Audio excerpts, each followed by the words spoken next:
New chairman of the Austrian People's Party.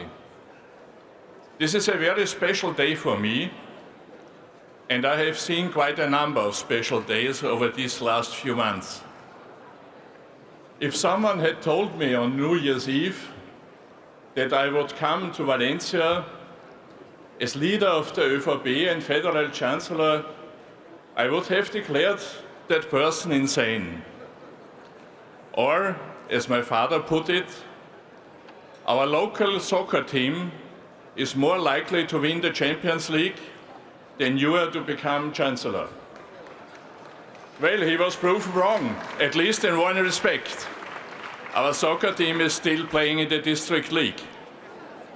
But who knows, life is full of surprises, and I have learned to expect the unexpected, particularly over these last few weeks and months. So I decided to take responsibility and take this path together with my friends in the Austrian People's Party, many of whom are also here today. Thank you for being here with me. What we have also witnessed is that extremes in politics are on the rise, posing ever more challenges, both in Austria and across Europe and the world. These developments have made one thing very clear. In times such these, our People's Party is needed more than ever. Unlike all other political groups, we identify and address problems, always tackling them within the framework of our principles and values. Whereas the left doesn't want to see the problems, and the right doesn't want to solve the problems. Dear colleagues and friends, these recent government negotiations had dragged on for 5 months, the longest period in Austrian history. Had not been for us, Austria would have fallen in chaos and might be preparing for new elections right now. We were fully aware of our responsibility. This also included negotiations with the Freedom Party. I was harshly criticized for taking this step, but we knew that we had to act to prevent chaos. From the very beginning, however, I had made it very clear that we would never deviate from our principles and values. Protection of the rules of law, human rights, freedom of the press, rights of minorities, and our firm place at the heart of the European Union were non-negotiable. We all know how it ended. The FPÖ was unable to meet these conditions. Dear friends, the times are turbulent wherever we look. What is therefore needed? More than ever is a powerful, strong, and confident, reliable European Union, its strength, its unity, its shared values. Because the challenges we are facing today are far too complex to be managed alone.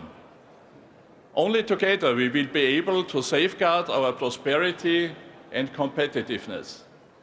Only together we will be able to address climate change, the challenges of irregular migration or terrorism. Only together we will be able to respond resolutely to Russia's aggression against Ukraine and contribute to a just and lasting peace.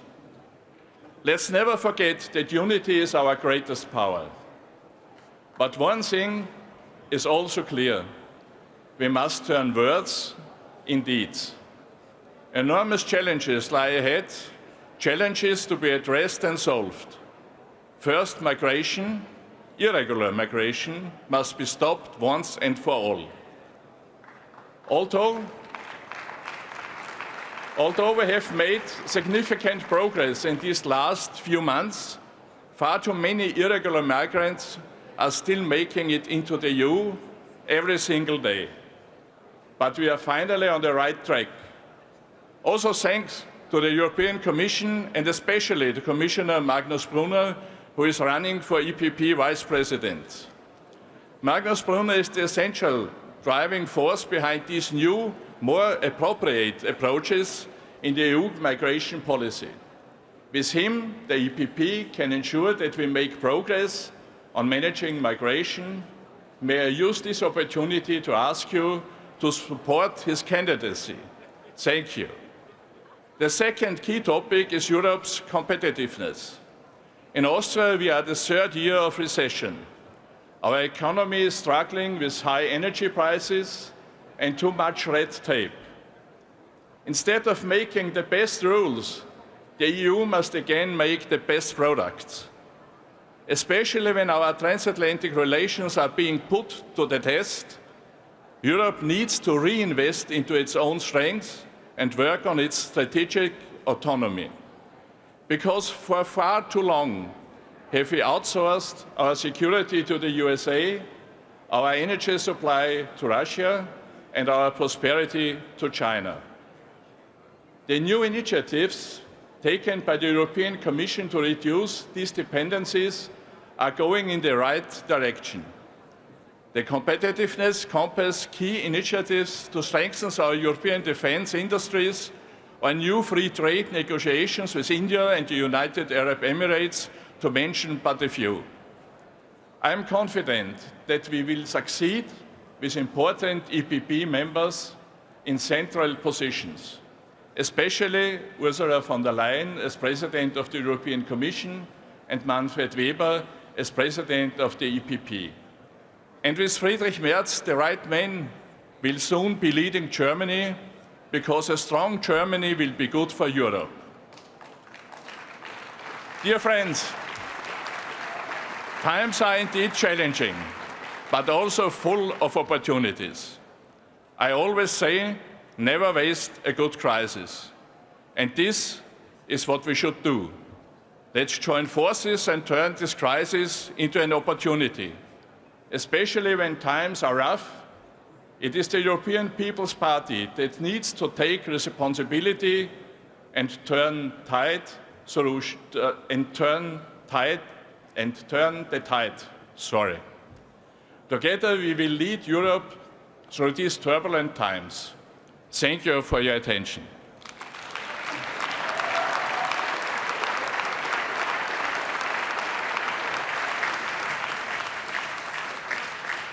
Closing this block of interventions, I call to the stage the candidate Chancellor, Mr. Friedrich Merz. Welcome him.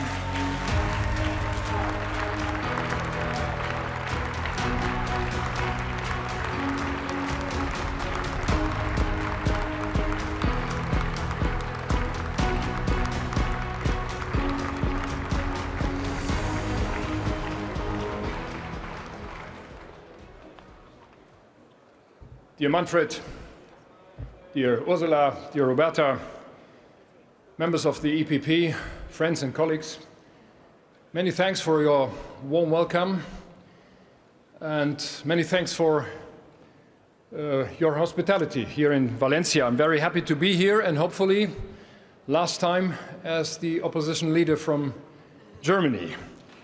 We will have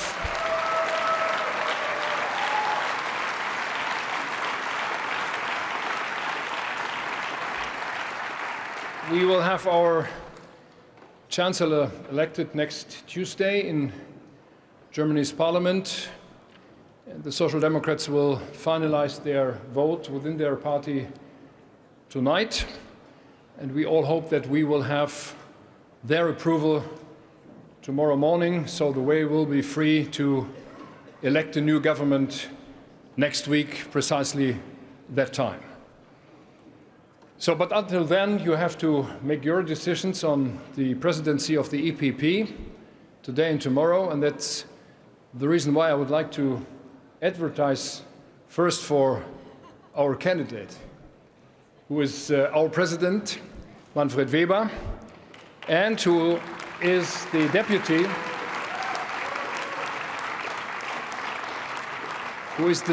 David McAllister, by the way, who is, as far as I can see, the only dual citizen coming from Germany and from the UK. So if we should have an opportunity to have the UK on board of the presidency of the EPP, please vote for David. This is a good idea. Now, dear colleagues, it's less than 11 months after our successful European elections, and we are again gathering today here in Valencia. A lot has happened in those 11 months. The Russian aggression against Ukraine is continuing, and the death toll among Ukrainians continue to rise. I would like to say the message. Our message will and has to be very clear. If other nations and other countries question the values of national sovereignty and the inviolability of borders, of freedom and of democracy, we will stand even more strongly for these values.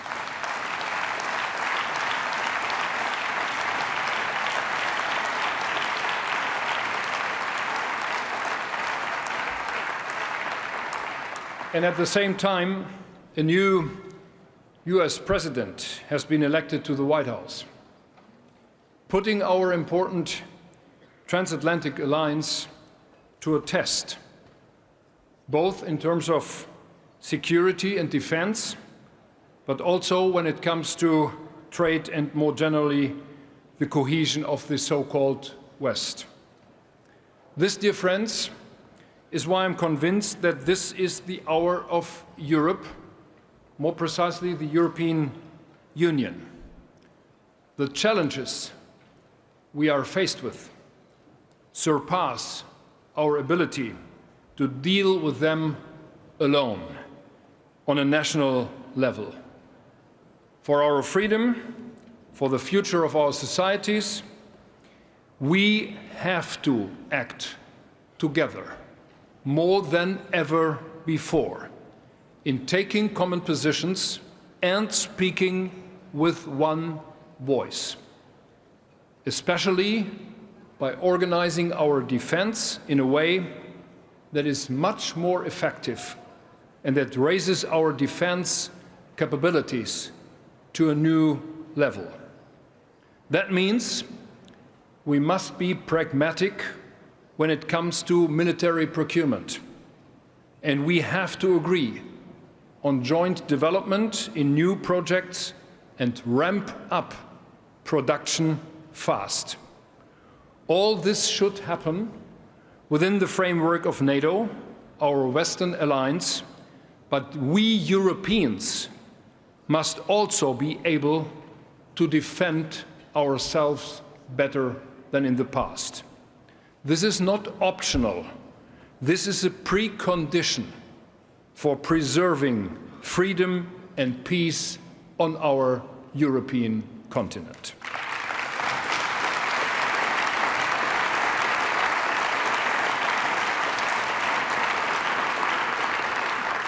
I know that many of you expect more German leadership than we have seen in the last years, both in the EU and on international level.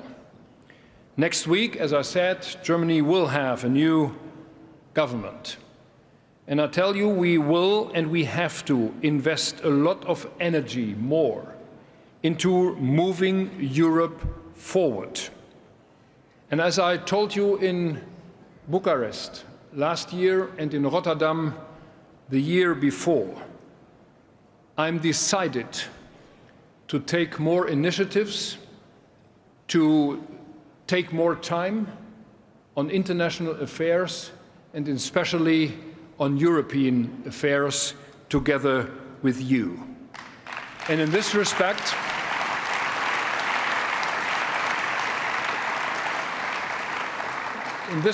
I'm very proud to announce that for the first time in more than 60 years, my party, the Christian Democrats in Germany, will have the Foreign Office in our government.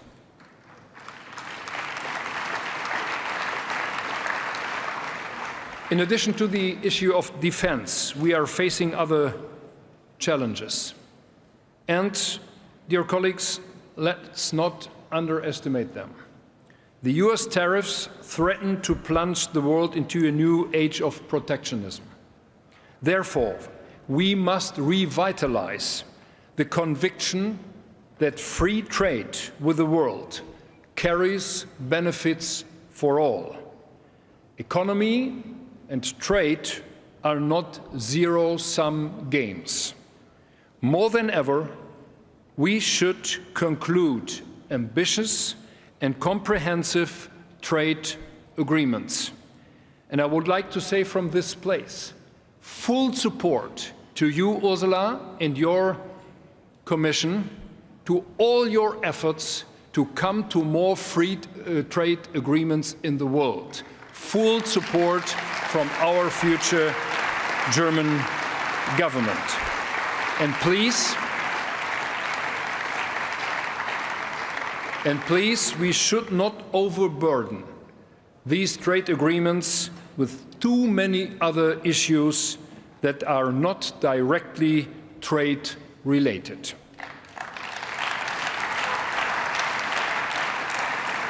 Dear friends, this also requires us to set our priorities straight. At the EPP retreat in January in Berlin, we passed a resolution on substantially reducing the bureaucratic burden on businesses. May I come back to that? We have to find a better balance between fighting climate change, which is necessary more than ever, and protecting the environment on the one hand, and avoiding deindustrialization on the other hand in our countries. And dear friends, this is a very real and serious issue. We will not tackle the enormous challenges ahead with a shrinking economy. We should be ambitious in cutting regulation and relying on market-based instruments such as ETS, implemented by the European Union. So, allow me to be very open on that. Let us fight over regulation on all levels. Frankly,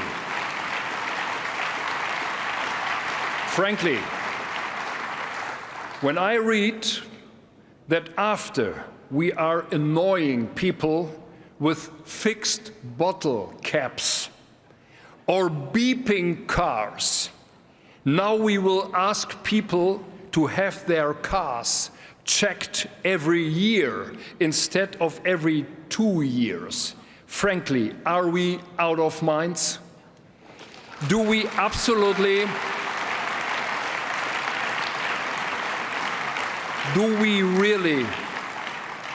really make the EU more unpopular with such kinds of regulation?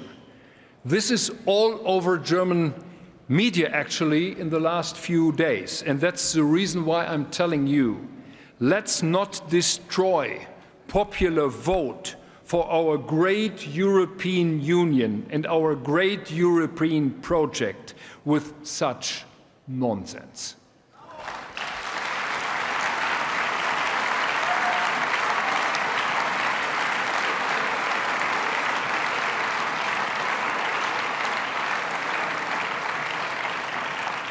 The last, but certainly not the least, issue I want to mention is migration. With the Return Directive and other legal changes, we are on the right way. We must drastically decrease the number of irregular migrants arriving in our countries. And if those numbers remain high, we have to discuss additional measures. Laws can be changed, and we should not be afraid of this if necessary. Dear friends,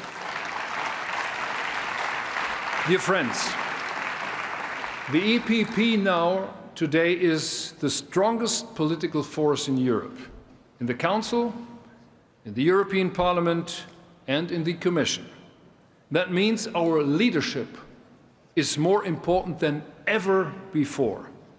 Let's show this leadership for the entire European Union, for the people in our countries. And from my perspective, in my future government, you can count on us. We will be ready to deliver, and we will be ready. We will be ready to form one of the governments in Germany, which will be one of the most strongest European supporters you have ever seen from my country. Many thanks and good luck to all of you.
Thank you very much for your words, Mr. Merz, because one of the most rewarding aspects of gatherings like this is the chance to listen to many experts, many policymakers, their perspectives, their experience, their insights make this kind of Congress so valuable.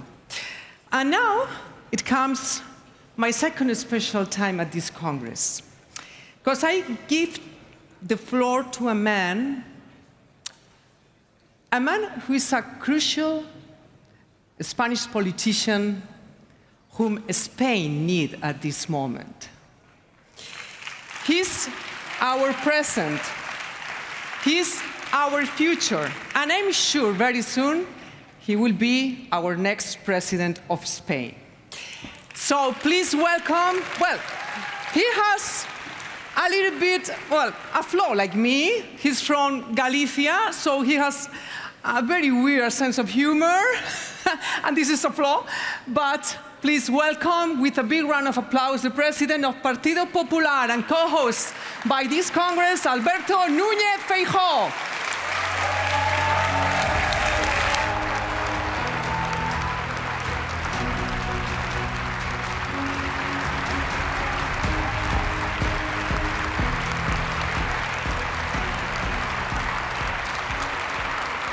Muchas gracias. Thank you very much. Muy buenas tardes a todos. Bienvenidos. Bienvenidos a la ciudad de Valencia. Bienvenidos a la comunidad de Valencia. Bienvenidos a una de las naciones más antiguas del mundo. Bienvenidos a España. Disculpad que no haya podido saludaros hasta ahora, pero esto es también el Partido Popular Europeo. El Partido Popular Europeo tiene el compromiso de priorizar a la gente por encima de nosotros mismos, de anteponer sus necesidades a las nuestras. Y hemos de hacerlo siempre. Se empiezan a conocer las consecuencias más dramáticas del apagón que ha sufrido nuestro país en las últimas horas. Y quiero mandar un fuerte abrazo a las familias de las personas fallecidas. Comprenderéis, queridos compañeros, que era mi deber, y estoy seguro de que entendéis el retraso de mi incorporación al Congreso. Querido presidente Manfred, queridos compañeros y compañeras vicepresidentes del Partido Popular Europeo que nos han traído hasta este Congreso, querida presidenta de la Comisión, presidenta del Parlamento, queridos canciller de Austria, de Alemania. Quiero felicitar a los dos cancilleres. Quiero felicitar a mi colega en la oposición, al canciller alemán. A él le quedan algunos días.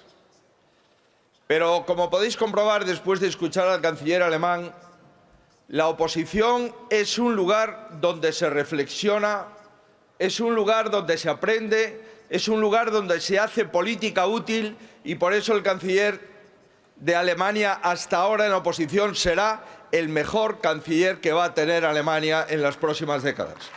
Muchas felicidades, Merz, muchas felicidades. Os quiero agradecer también que hayáis mantenido vuestra presencia en España a pesar del apagón de ayer, a pesar de la incertidumbre generada y a pesar de todo.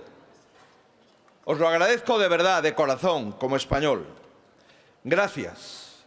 Gracias a todos los primeros ministros. Gracias a los presidentes de gobierno. Gracias a las vicepresidentas y comisarios de la Unión. Muchas gracias por seguir confiando en España. Nos habéis ofrecido ayuda e información y habéis estado a nuestro lado siempre.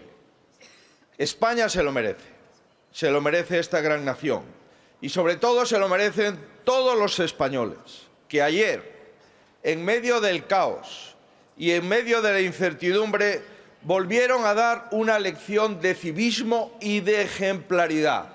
Estamos orgullosos de todos los españoles, de cómo han reaccionado, de su comportamiento. Decía que en las últimas horas me habéis transmitido vuestro apoyo y vuestra solidaridad, pero también me habéis formulado muchas preguntas. ¿Qué ha pasado?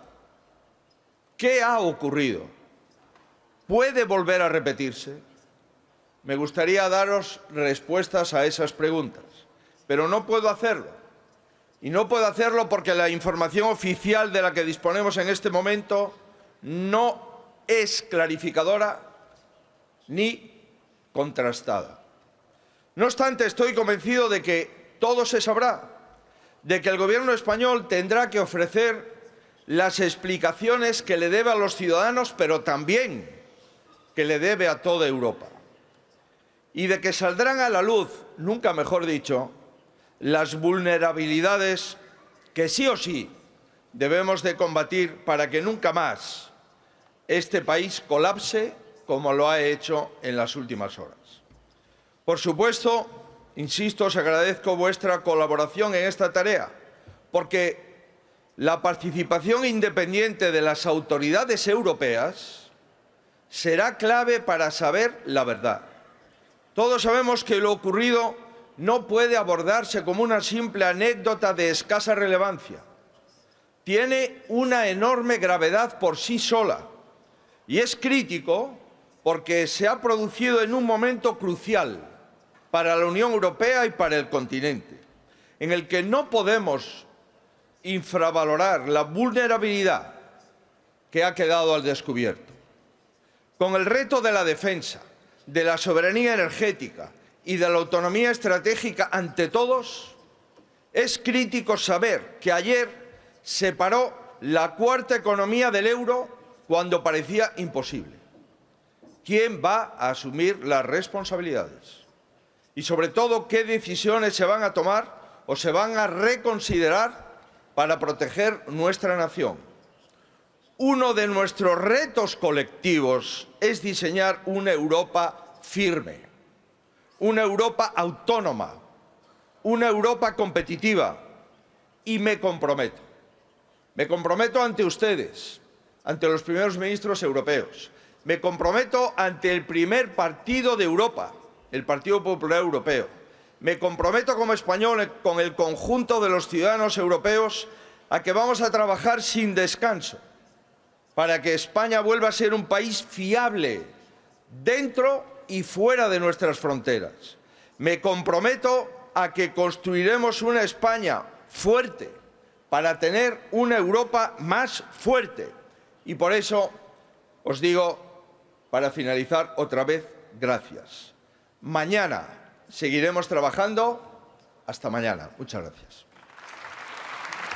Muchas gracias.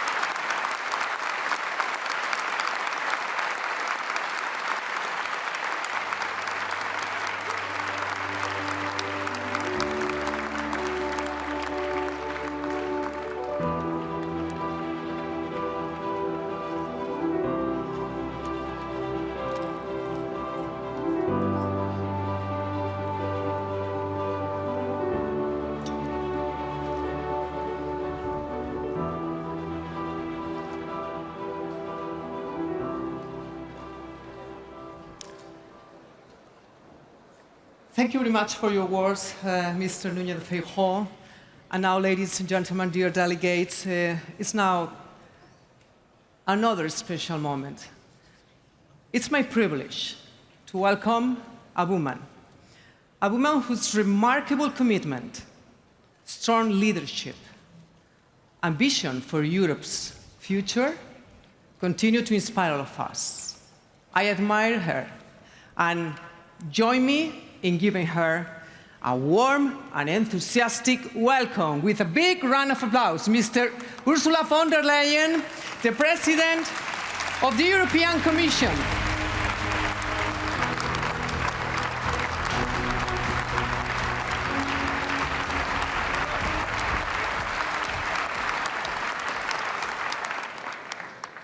Thank you very much, my dear friends. Dear Manfred, dear EPP family, it's wonderful to be here today, and a very special thank you to you, Alberto Feijóo, for your amazing hospitality.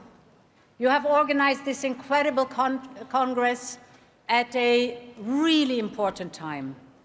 And allow me also to say a word to yesterday's events.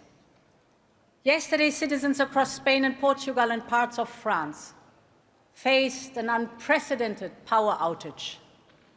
And I would like to commend them for the calm and the civility that they have displayed in the midst of this most challenging blackout.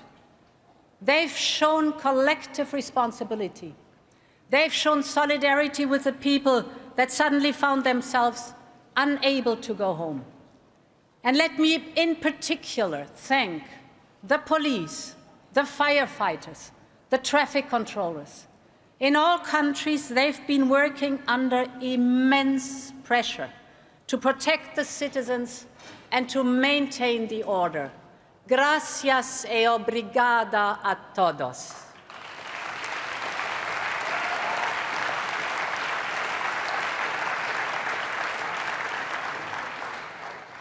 This EPP Congress is a reunion of friends, and I particularly want to pay tribute to my dear friend Manfred. Manfred, you are known as an outstanding leader. Last summer, it was an honor and it was a pleasure to hit the campaign trail with you. And my friends, look at what we have achieved together. We scored a resounding victory in the European elections.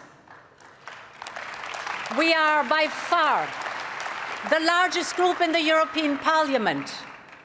Roberta's leadership won her a second well-deserved mandate.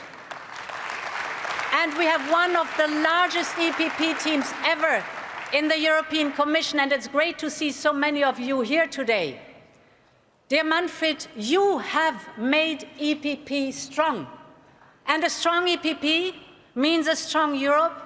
So you have my full support to lead us for another term as President of EPP.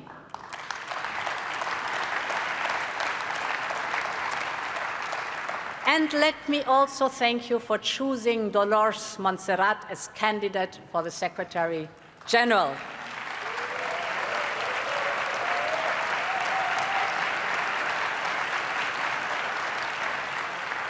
Dear Dolores, thank you for putting so much passion in everything you do. You're a great choice to be the first woman Secretary General of our party.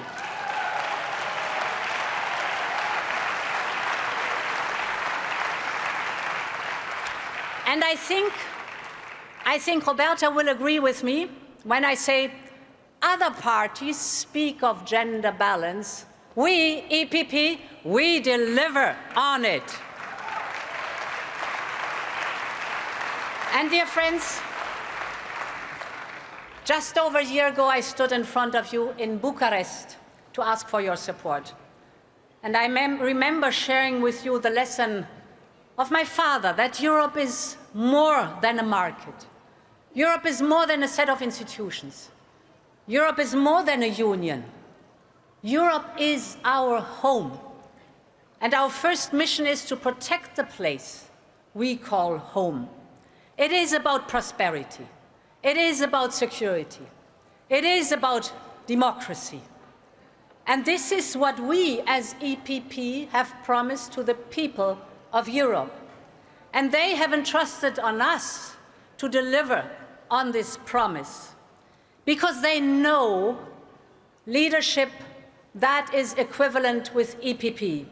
As we've shown from Donald Tusk in Poland, to Kyriakos Mitsotakis in Greece, from Petteri Orpo in Finland, to Andrei Plenković in Croatia, from Nikos Christodoulides in Cyprus, to Ulf Kristersson in Sweden, from Luis Montenegro in Portugal to Luc Frieden in Luxembourg, from Ivica Silinia in Latvia to Christian Stocker, we just heard him, in Austria, from Zelja Skov-Rosen in Bulgaria to Ili Boloyan in Romania, and in a few days, Friedrich Merz in Germany will join us.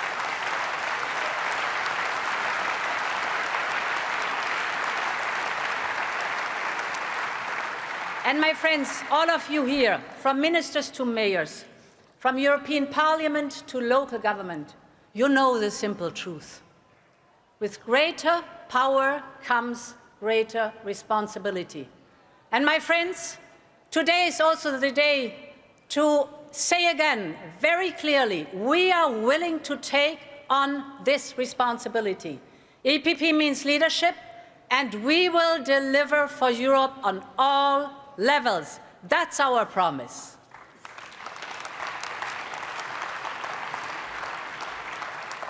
And my friends, our victory last year belongs to all of you. But we also know that election day is never a finish line. It's the moment to hit the ground running. And this is what we've done from day one on. In our difficult times, nothing can be taken for granted. For decades, free trade has been a driver of global prosperity.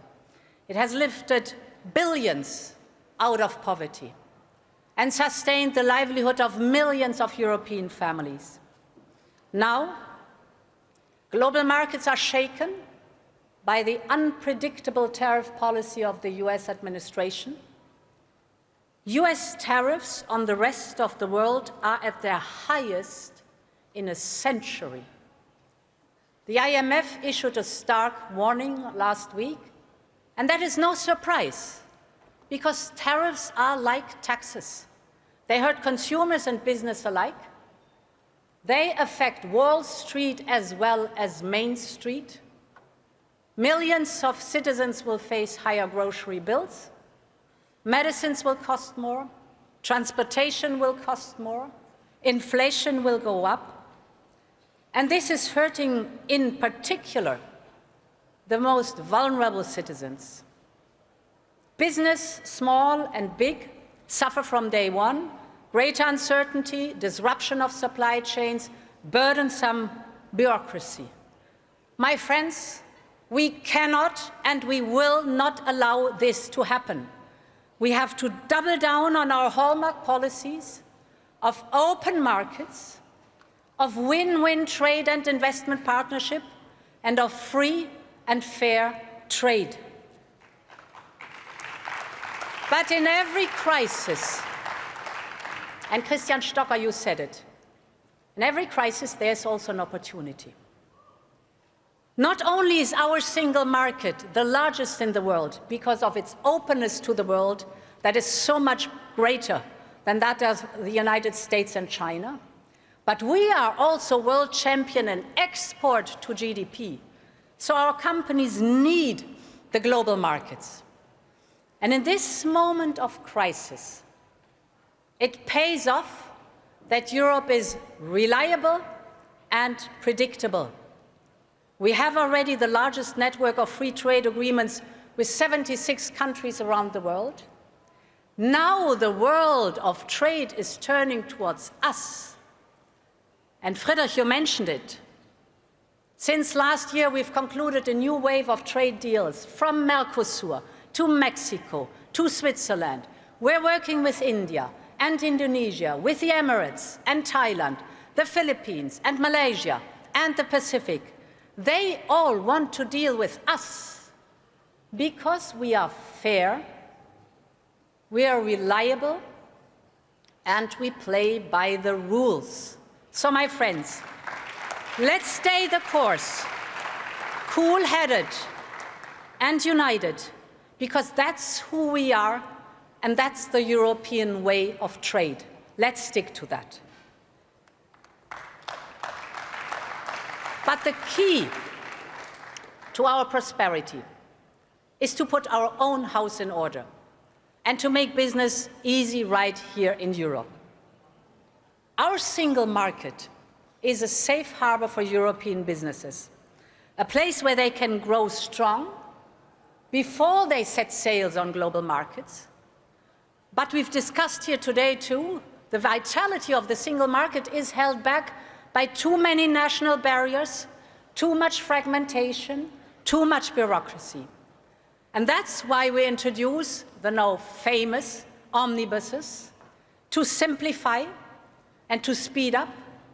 I mean, we have so many opportunities, we have to grasp them now. And take just a digital startup in Europe, a digital startup that wants to scale up in the European single market. Instead of having one single rule to deal with across the European Union, this digital startup is facing across all member states over 270 national regulators active in digital networks. This is unbearable. That fragmentation is the key factor why we are falling behind.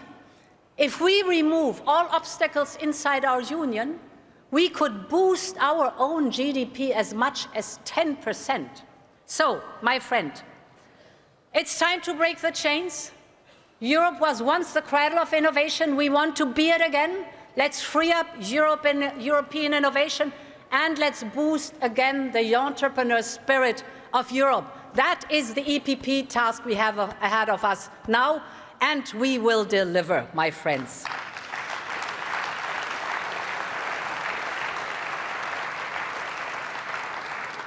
And this is the moment to stand up also, not only for our strength, but also for our values. We don't invade our neighbors, and we don't punish them. On the contrary, there are 12 countries who absolutely want to become members of the European Union. That's round about 150 million people. In Europe, children can go to good schools independent of their parents' income. Controversial debates at universities are welcome. We consider freedom of science and research as fundamental, not only because it is a core value of us, but also because this is how excellence and innovation thrives. And this is why Europe is open to the best and brightest. This is why we will make proposals to help them choose Europe. Because we want scientists and researchers from all over the world to make Europe their home and to make Europe the home of innovation again. That's the moment to act right now, my friends. It's a very special moment to attract the best and the brightest. But now is the moment to act. Choose Europe.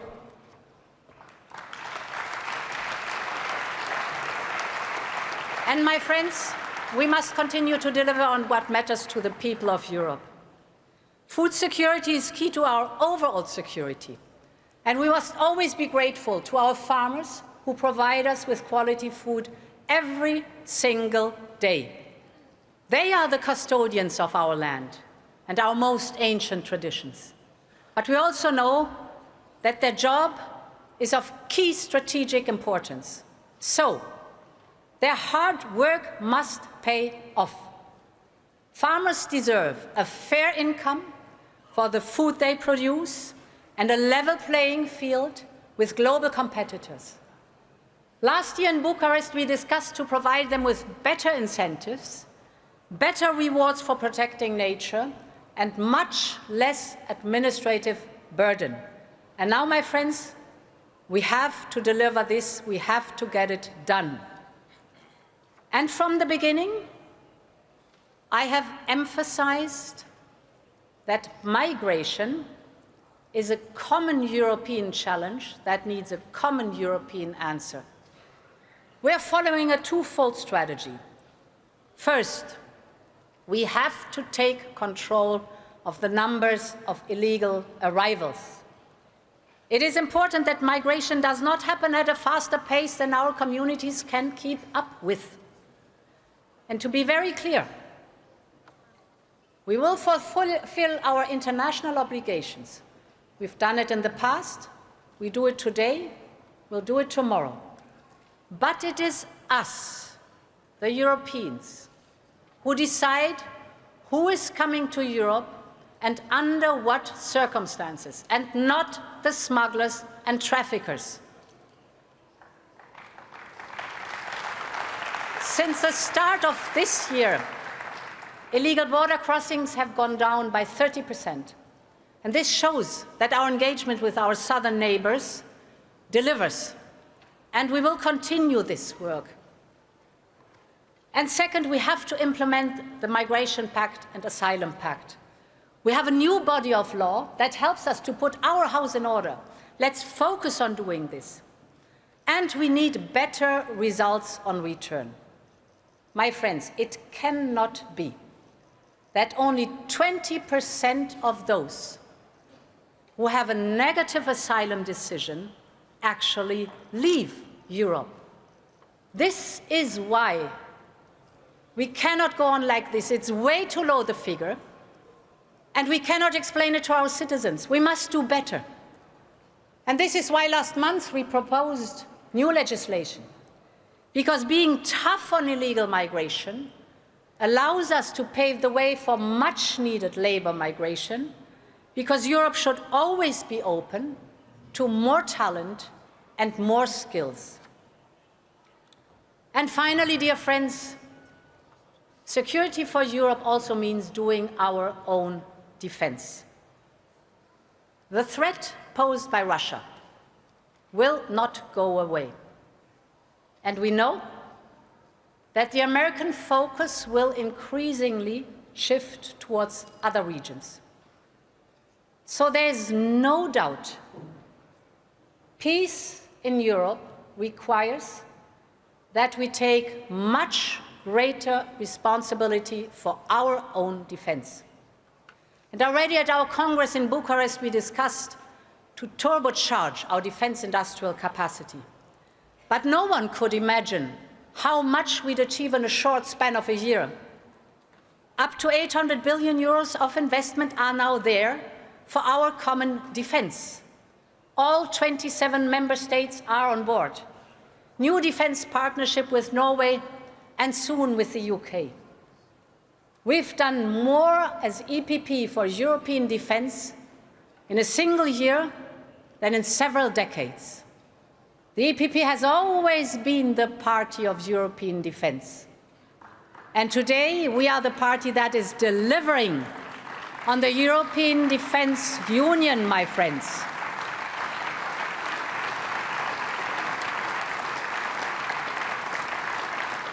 This was the dream of De Gasperi and Schuman and Adenauer.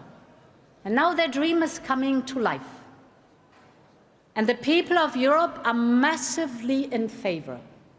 But we also see that the far left and the far right have always opposed this idea. And now again from the fringes, some are trying to boycott this European awakening. They say Russia is not a threat, and Europe is not the answer. So let me be very clear. Only a strong Europe can protect peace in our continent. And the far right and the far left are not pro-peace.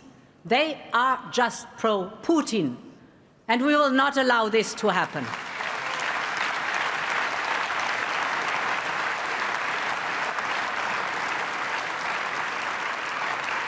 We all have seen how Putin negotiates. We all have seen how Putin negotiates. Just 2 weeks ago, on Palm Sunday, Putin launched ballistic missiles on people going to church. He has proven time and again that he cannot be trusted, and he can only be deterred. For just and lasting peace, we must continue to stand with Ukraine, with more military and financial support, with more pressure on Russia, and yes, with a clear pathway for Ukraine to join our European Union. And our message to Ukraine is very clear. Your freedom is our freedom. Your security is our security. And your future is in our European Union. And my dear friends, we in EPP stand for a democratic Europe, where the people decide and where they are masters of their own future. This has been our guiding light ever since the EPP was born back in 1976. 50 years ago, come next year. That's when our founders joined forces and laid out the first EPP manifesto. The title was Together for a Europe of Free People. 50 years ago. And this is the aspiration that has guided us for half a century. And it must still guide us today. A Europe of free people, free to choose our path, free from fear and oppression, free to shape our European home. That is the soul of the EPP. It was our first motto, it remains our mission and our moral duty. So long live the European People's Party and long live Europe. Thank you so much.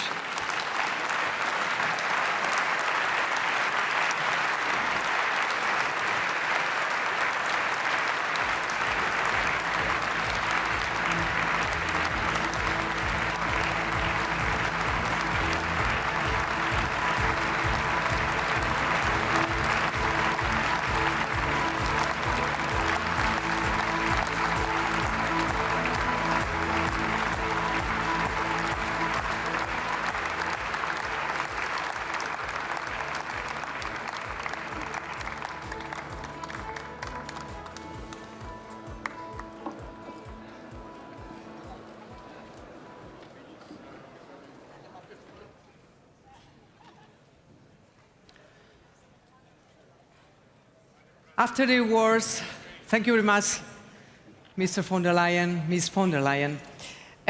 Ladies and gentlemen, it's my honor and my pleasure to welcome the President of the European Parliament. Her leadership, her vision, and her dedication are truly inspiring.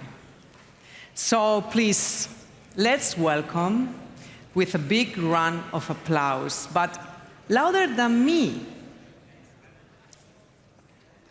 Ms. Roberta Metsola.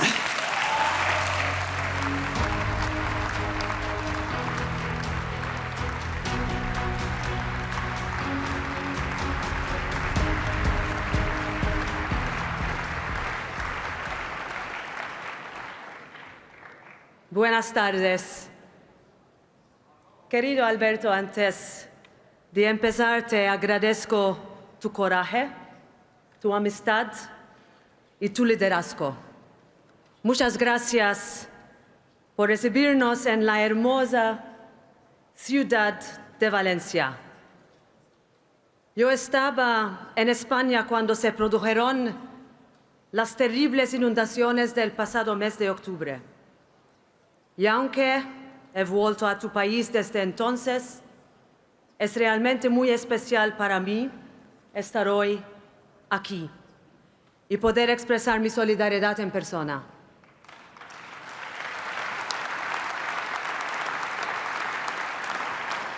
Gracias a nuestros colegas del Partido Popular, a mi gran amiga Dolores y a Esteban, Manfred y a todos los que han dedicado su tiempo, dedicación y esfuerzo a la organización del Congreso de este año.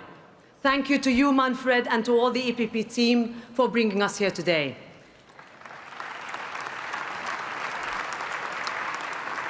Now, dear friends, listening to Friedrich Merz just now, I was taken back to my first EPP Congress in Berlin in 2001.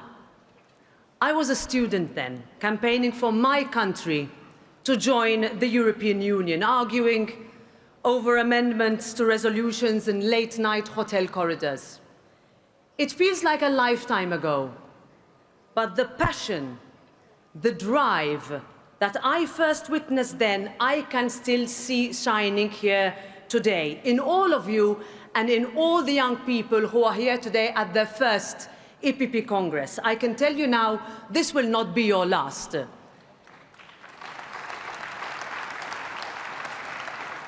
These events are personal to me. This political family is personal for me.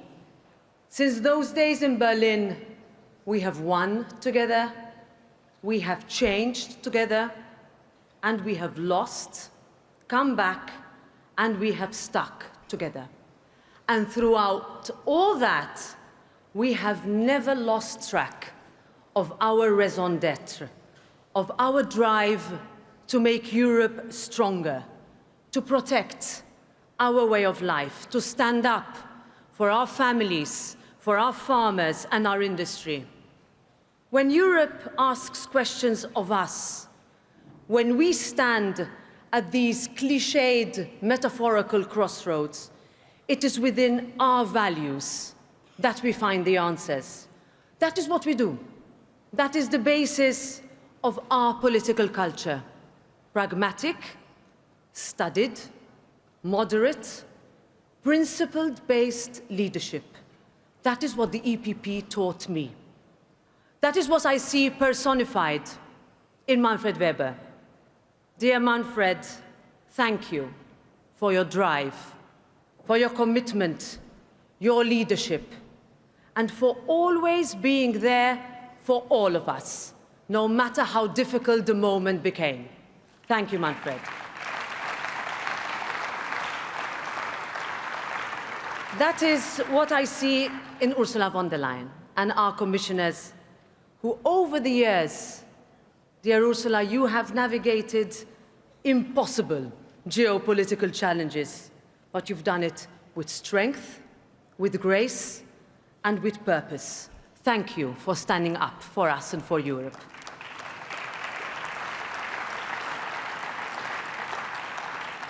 That is what I see every day in our MEPs, who work so hard to deliver a new Europe for our citizens. So to all my colleagues, I thank you. I am so proud and so grateful to be part of our Parliament with all of you, also many of you here today. We had a slogan once that was, "We believe in people." And that really struck with me, because that is at the heart of what we do. It is what I want to say to all those of you who are here from candidate countries, from Ukraine, from the Western Balkans, from Moldova, from Georgia. I know what these congresses mean to all of you in particular, because that is what they meant to me not so long ago. We must be future-driven. There is only one way, and that is forward and together. With the new Parliament, the new Commission, and with our Prime Ministers in the European Council, there is no excuse for us not to deliver. Because the renaissance of Europe is really within our grasp. We just need the resolve, the political courage to make these changes, to show that we are a continent on the rise, to prove that we are open for business, for ideas, for new ways to tackle old problems. This is how we defy the cynics and merchants of gloom. This is how we will keep beating back against those who have already written Europe's obituary. The first step is to understand what happened in the last European elections in June. People went back to basics when they voted.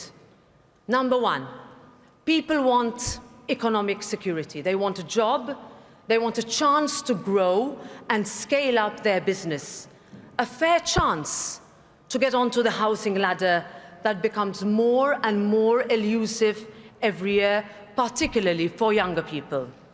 Number two, people want systems that work, that simplify, not complicate, systems they understand, that give them the freedom to live their lives as they choose, and that makes a real difference to them.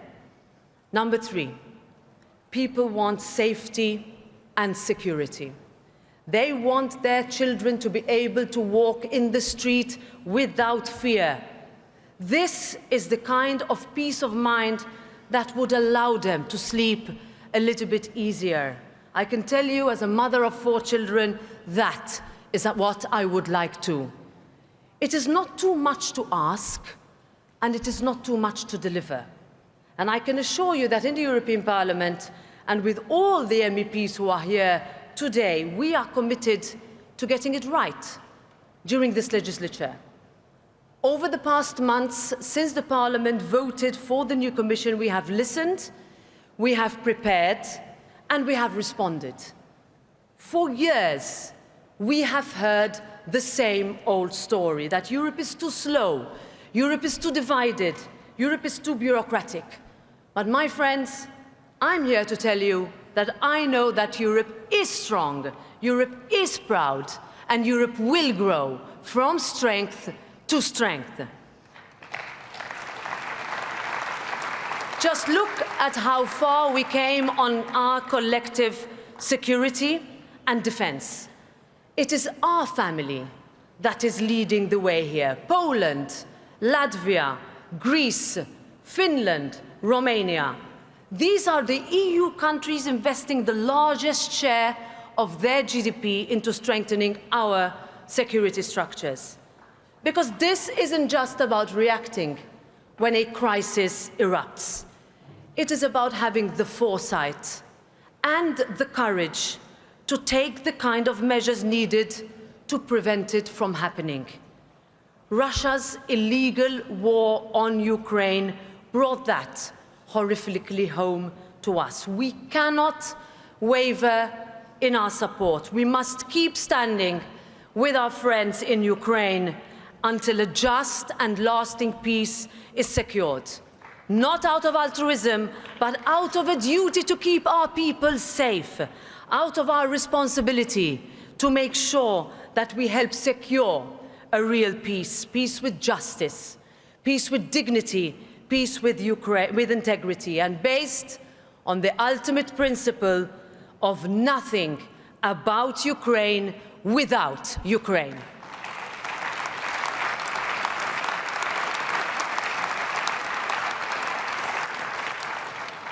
From an economic standpoint, we are also listening. Over the past few months, I have met with business owners from all walks of life, from big industrial giants to smaller family-run enterprises. They all say the same thing. They just want a chance to compete. And here, Europe's answer should be clear, unambiguous, and resolute. We have your back. We will stand up for our businesses, our industry, and our families. This is what the European Parliament is doing. Not just with words, but with action. Earlier this month, we voted to postpone the dates of application of certain reporting requirements, the so-called stop-the-clock mechanism. We did this in record time. It is going to give businesses so much needed breathing space. Less time buried in paperwork, more time turning ideas into action. Now, our simplification agenda and actions are, of course, very good first steps. But now comes the difficult part, because the challenge isn't only about streamlining regulations. It is about making sure our commitments match people's expectations. It is about having the courage to go beyond papering over the cracks. Last year, we saw the highest voter turnout in the European elections in 30 years. If there's one thing that I learned as I saw the results coming in, is that people do care, that people believe in Europe, that they want to believe that this union of ours still has purpose, direction, and the power to improve their lives. And it is up to us to give them that reason, to show them that the values we talk so often about aren't just lofty ideas in old treaties or easy sound bites, but that it is precisely because of them that we are able to make people's lives easier, better, fairer, safer, even if that means taking the painful decisions that we know are necessary. That is what leadership demands and what this moment calls for. Dear friends, what Europe stands for, what we symbolize in Europe and across the world, matters more than ever. Our European way will deliver. Yes, we might be a little bit more boring than some of our counterparts. Our systems may be a little bit more predictable. But in politics and in achieving results, that is not a bad thing. We are a work in progress. The idea that is Europe is not perfect, but we have shown what we can do. We have shown that we can find the political will to tackle generational issues that have kept our union from reaching its full potential. And we will do that again with our competitiveness drive, our simplification agenda, and our urgent need to deliver on security and defense. Our work must speak to people's lived realities, including the too many forgotten voters out there, to the young people who feel disillusioned with politics and consume news through a different lens, to the elderly who struggle with the pace of change and who still feel left behind, to mid-income Europeans for whom it is still too hard to reach the end of the month. Because being the party of this organization, being part of the People's Party means being on their side, always. It is also time to move forward with real integration in our defense, energy, telecoms, and financial markets. Because in a world of growing geopolitical rivals and economic giants focused on their own people, industries, and businesses, we need to recognize that while individually we are small, together we are a force to be reckoned with. Just look at the United States response. Now, I do not want to be misinterpreted. I will always, always stand for free and fair trade. Tariffs benefit no one. But I think it is important to recognize that we have managed to send a strong and united message, and underlined that the less barriers we create, the more prosperous our peoples will be. So, of course, Europe will act to protect its workforce and defend its interests. Of course, what we are really going forward and what we really need to go forward is more dialogue and not more tension. That is what we must use this 90-day pause for. We can create a win-win for all. The same applies in the context of forging a new, closer relationship with allies like the United Kingdom and Canada. Spain and Portugal's ties to Latin America give Europe a unique ability to speak to the world and listen in a manner that enables common understanding and protects multilateralism.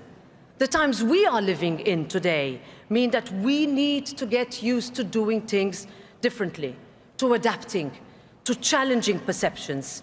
So let us not be afraid to take the next steps that we know are necessary. Progress doesn't wait for politicians to feel ready. It doesn't wait for comfort zones to catch up. One person described the age we are living in now, with artificial intelligence in particular, as akin to the revolution that took place in the 19th century, when the world moved from an economy based on agriculture to one based on industry.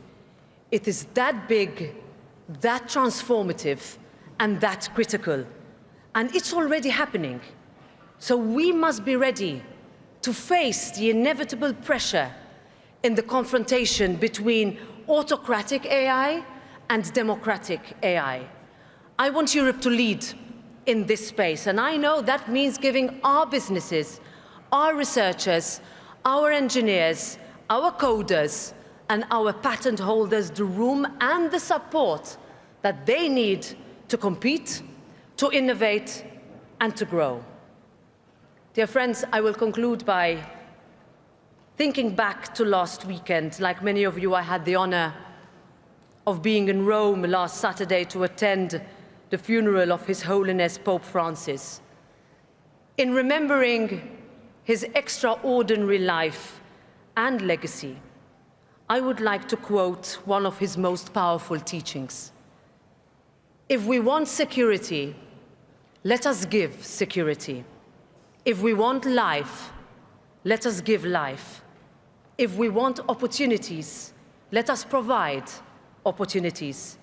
The yardstick we use for others will be the yardstick which time will use for us. Let that be our guide. Gracias, España. Viva Europa.